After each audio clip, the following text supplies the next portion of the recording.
पनडुब्बी के अंदर सवार 5 के 5 लोगों की मौत हो गई। इस वीडियो के अंदर हम आपको दिखाएंगे पनडुब्बी में 5 यात्रियों का आखिरी वीडियो, आखिर के वो कुछ मिनट जो पनडुब्बी के अंदर विस्फोट होने से पहले के हैं। तमाम चीजें इस वीडियो में आपको देखने को मिलेंगी। मेहरबानी करके आप लोग इस वीडियो को आखिर तक समझ लीजिएगा। तो आइए शुरू करते हैं इस वीडियो को।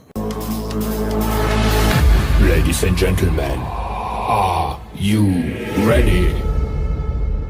आखिर पता चल ही गया कि किस चीज ने खींचा था टाइटन पनडुब्बी को टाइटैनिक के मलबे के पास, और ठीक उसके आसपास हुआ इम्प्लोजन और पनडुब्बी अंदर ही अंदर चिपक गई और साथ ही कुछ ही सेकंडों के अंदर अंदर बैठे 5 यात्रियों के चिथड़े उड़ गए। अब कोई आम इंसान इस पनडुब्बी के अंदर अगर बैठा होता तो ये घटना इतना तूल ना पकड़ पाती। कोई आम ऐरा गैरा गरीब सा अगर इसके अंदर बैठा होता तो यही सोचते डूब गया होगा, मर गया, खत्म करो कहानी। लेकिन आपको बता दें इस पनडुब्बी के अंदर अरबपति बैठे हुए थे। इस पूरे घटनाक्रम को सिलसिलेवार तरीके से समझने के लिए हमें सबसे पहले क्रोनोलॉजी को समझना होगा। ये हमें बताएगी ये घटनाक्रम किस प्रकार से हुआ है। जो भी कमी रह गई होगी वो साफ साफ सामने निकल कर आ जाएगी। आपको बता दें कि अभी जांच पूरी नहीं हुई है, जांच अभी चल ही रही है, लेकिन जांच के नतीजे सामने आने से पहले कुछ ऐसे पॉइंटर्स सामने आ गए हैं जो इस बात की ओर इशारा कर रहे हैं कि इसमें कहीं ना कहीं गलती पनडुब्बी की ही थी। जी हाँ दोस्तों, आपको बता दें कि रविवार को यूएस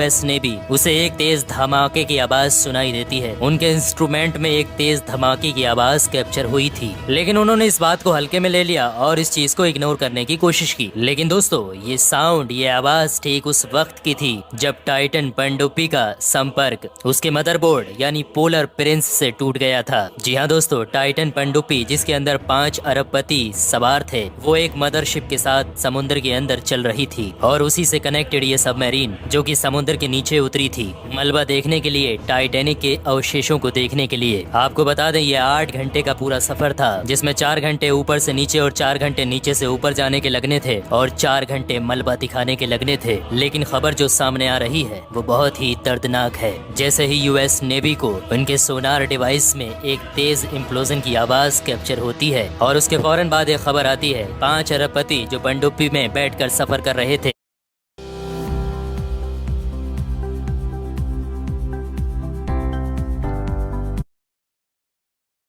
में बैठकर सफर कर रहे थे, उससे संपर्क टूट चुका है और वो पनडुब्बी कहीं खो गई है समुद्र के अंदर। और देखते ही देखते अफरा तफरी मच गई। ये सूचना सबसे पहले फौरन कैनेडियन टीम को पहुंचाई जाती है और कैनेडियन टीम भी इसमें शामिल होकर ढूंढने में लग जाती है। एक बड़ा और जघन्य सर्च ऑपरेशन चलाया जाता है। कैनेडियन टीम की आरओबी यानी रिमोट ऑपरेटिंग डिवाइस में एक ऐसी चीज कैप्चर होती है। जब ये आरओबी टाइटैनिक के आसपास के मलबे को स्कैन कर रही थी तभी वहाँ पर एक ऐसी चीज कैप्चर हो जाती है जिससे मालूम होता है कि यहाँ पर कोई बहुत बड़ी चीज फटी है और उसी के आसपास मिलता है टाइटन पनडुब्बी का एक पिछला हिस्सा। जी हाँ दोस्तों, इसी हिस्से में 5 अरबपति भी सवार थे और इसी के साथ साथ सारी चीजें साफ हो जाती हैं। दोस्तों आपको बता दें कि एकदम जैसे ही प्लेन जगह होती है हम उस पर चलते हैं तो हमारे फुटप्रिंट यानी हमारे पैरों के निशान बन जाते हैं, लेकिन समुद्र के बिल्कुल निचली सतह पर कोई भी नहीं चलता तो उसकी जगह बिल्कुल प्लेन होती है। लेकिन ऐसे में वहाँ पर किसी चीज के निशान मिलना ये किसी बड़ी घटना की ओर इशारा करते हैं। वहीं पर पनडुब्बी के थोड़े मोड़े टुकड़े और कुछ पार्ट्स भी मिलना शुरू हो गए जिससे ये अंदाजा लगाया गया कि वो 5 लोगों का बुरा हाल हो गया होगा। दोस्तों जिस तरीके से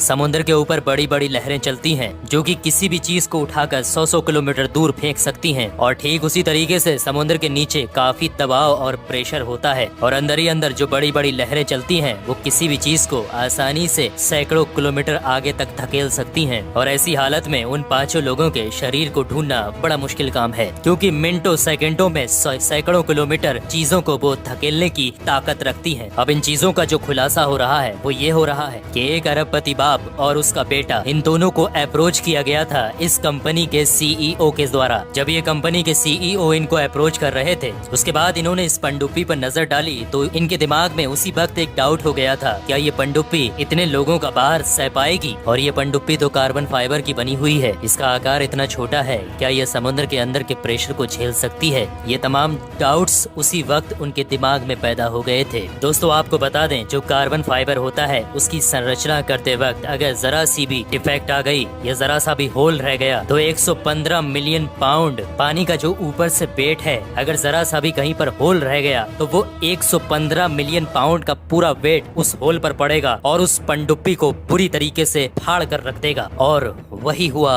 इन लोगों के साथ और इस पनडुब्बी के साथ। कार्बन फाइबर और टाइटेनियम के साथ जो इस पनडुब्बी की बॉडी बनाई थी, इसका डिजाइन स्ट्रक्चर तैयार किया था, उसी में फॉल्ट है। ज्यादातर लोगों का ये कहना है जितनी भी सबमरीन चलती हैं आज के टाइम में समुद्र के अंदर जो ऑपरेट की जाती हैं वो सब की सब मेटेलिक होती हैं, जबकि ये मेटेलिक नहीं थी पूरे तरीके से। सबसे बड़ी बात, जो ये कंपनी है ओशियन गेट जिसने ये टाइटन पनडुब्बी बनाई थी, इसको सर्टिफाइड भी नहीं किया गया था। जी हाँ दोस्तों, ये किसी भी अथॉरिटी से सर्टिफाइड नहीं की गई थी। दोस्तों अब इस ओशियन गेट कंपनी के मालिकों का कहना है इस तरीके के एक्सप्लोजन में लोगों के अलग अलग मत, अलग अलग विचार, अलग अलग राय होती हैं। पनडुब्बी का स्ट्रक्चर किस तरीके का होना चाहिए ये हर कोई अलग अलग तरीके से बयान करता है। ये पनडुब्बी एक दिन में तैयार नहीं की गई बल्कि इसको बनाने में 14 साल का समय लगा था। दोस्तों आपको बता दें, अंतरिक्ष की तुलना में समुद्र ज्यादा भयानक होता है।